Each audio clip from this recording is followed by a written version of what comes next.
So you sent me back in February of 2015 a couple links to some videos that you claim may actually be stasis beings? Correct, yes.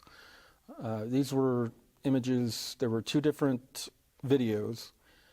One was of a stasis being in a chamber that had apparently failed and the stasis being had perished, and the other was of a stasis being still in stasis that was in the process of being revived, I am told.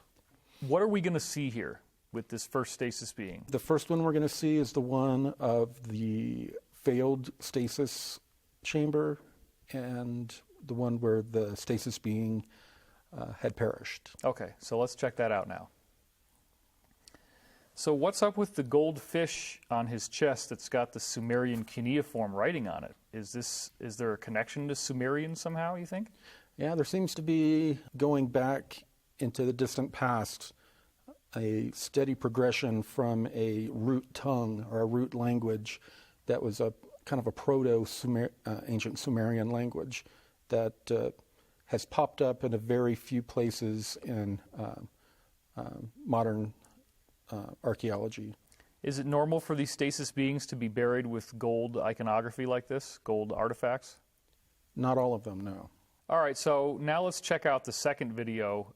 In this one, it's different because there's no coins over his eyes. He's got a really long beard.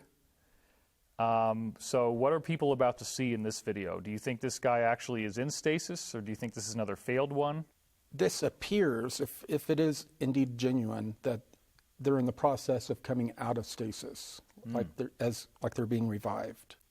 So one of the things that struck me about this was the clearly Egyptian female head on that golden plate that's in there.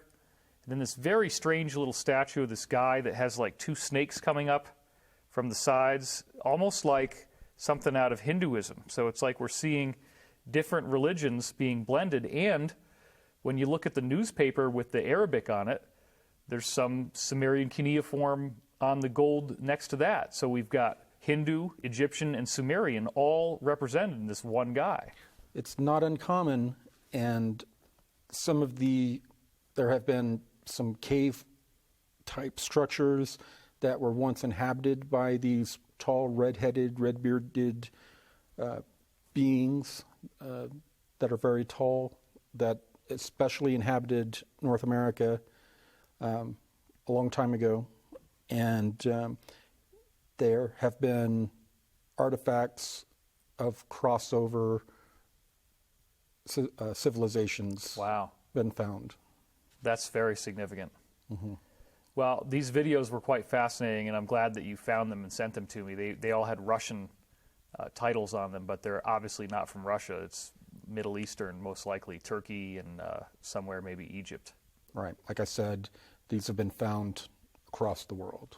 Well, this has been a very fascinating subject. I don't think I would want to put myself in stasis, but I can understand why, if this big energetic change is coming our way, is so amazing to these people that they would want to do something like that and be ready for the big show.